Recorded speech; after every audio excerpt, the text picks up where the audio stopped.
Что, совсем плохо, да, слышно? صحبت می‌کنیم در مورد لایحه و فرمان‌های چگونه یعنی این لایحه صورت بگیره. ما از شما چی را منتظر هستیم؟ Региональным نامم بیلورم بیواست. من متخصص سوانکی رسانه هستم و این ایتون چهارم ما است و به طور عمومی من میخوام بگم که ایتون چی است؟ این یک فرمت یعنی این یک جاست که آدمان زیادی با ایده‌های زیادی обучаем вас, приглашаем شما را очень تعلیم میدهیم و سایر سخنگویان زیاد را подряд с вами вместе, با شما برگزار میکنیم которые сделают ваши заявки еще лучше, помогут به شما کمک میکنن сделать их کمک میکنن که оригинальными. Также آن را вам همچنین و همچنین شما میتونید شناس شوید با یعنی همفکران خود هم اندیشگان خود کدام ایده به شما خوش اومد و شما میتونید یعنی آن را با گروه های دیگر یعنی شریک بسازید. یعنی دوره اول این یعنی پیشنهاد درخواست ها میشه. شما میتونید درخواست های خود را بگذارید در سایت. حالا همکار من صحبت میکنه چگونه میتونید که همچنین بعد از رسیدن درخواست ما انتخاب میکنیم همه درخواست ها را و البته موضوع را در نظر میگیریم چون که دسته ها خیلی قوی هستند و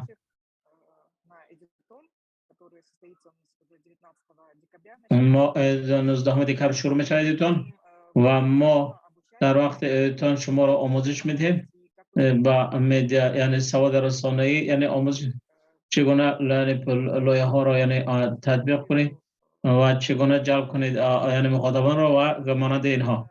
همچنین منتورها یعنی اینها متخصصانی هستند که علاقه یعنی لایحه کلان را یعنی عملی کردن و آنها صحبت میکنند در مورد آنکه چگونه کار کنید.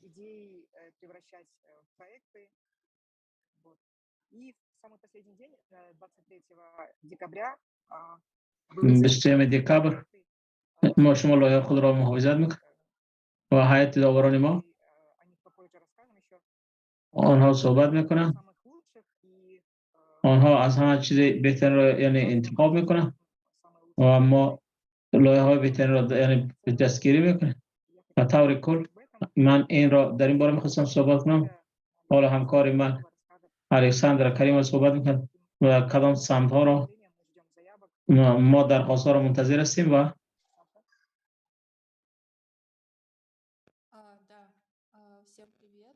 به همه سلام. نام من الکساندر کریم است. ما همانساز لایحه یعنی سوادآموزی رسانه در تاجیکستان هستم و من میخواستم به شما نشان دهم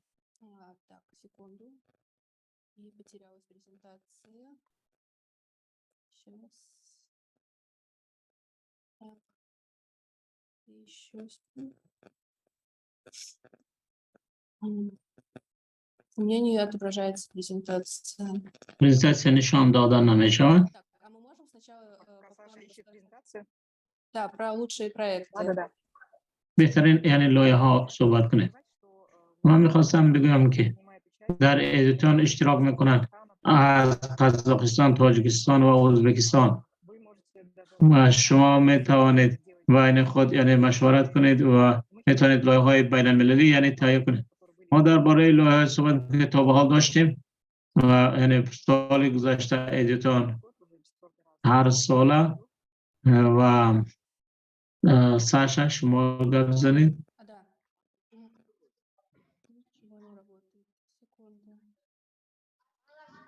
Отображается сейчас презентация? Да, отображается. Но она не переключается. Так, сейчас еще раз. Так.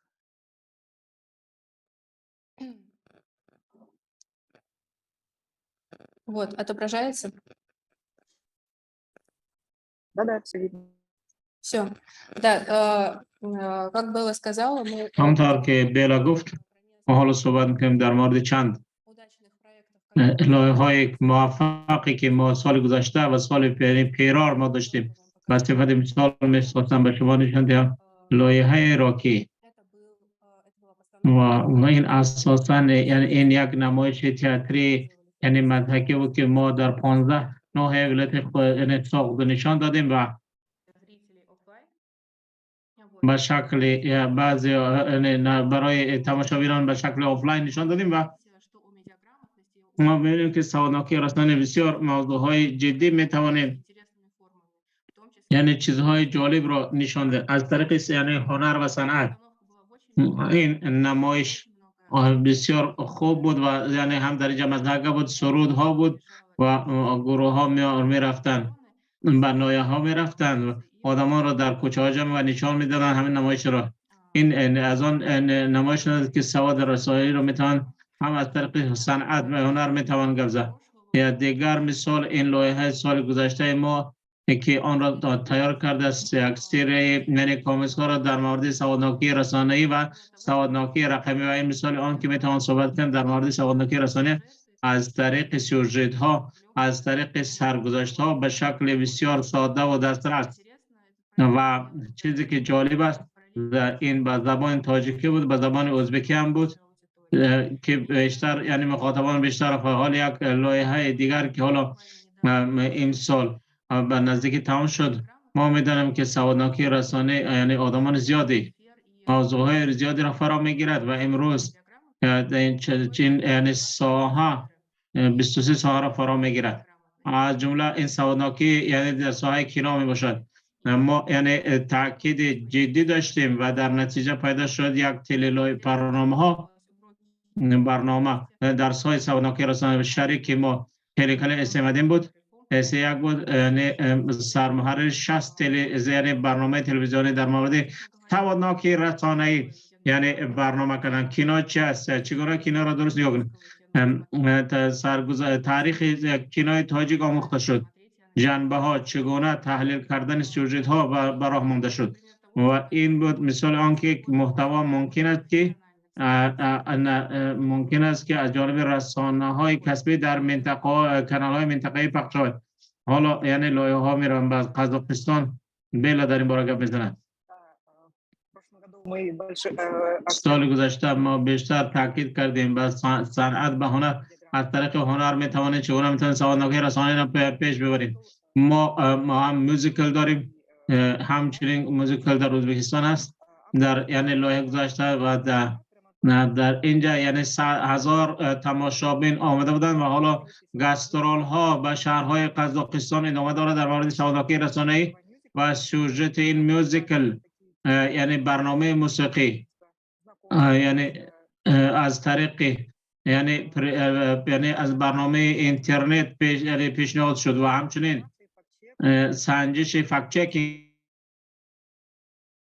در چیزها درباره سوادناکی رسانه‌ای بسیار یک یعنی تشبث جالب بود و یعنی هنرمندان بازیگران سرودخواه آوازخوان‌ها را جلب کرد و آوازخوان مشهور قزاقستان یعنی جلب شد و برای این موزیکل و حالا در این حال بیشتر 1000 تماشابین موزیکل را تماشا کردند یک یعنی واکنش های بسیار خوبی صورت گرفت و حالا بسیار مشهور شده است این برنامه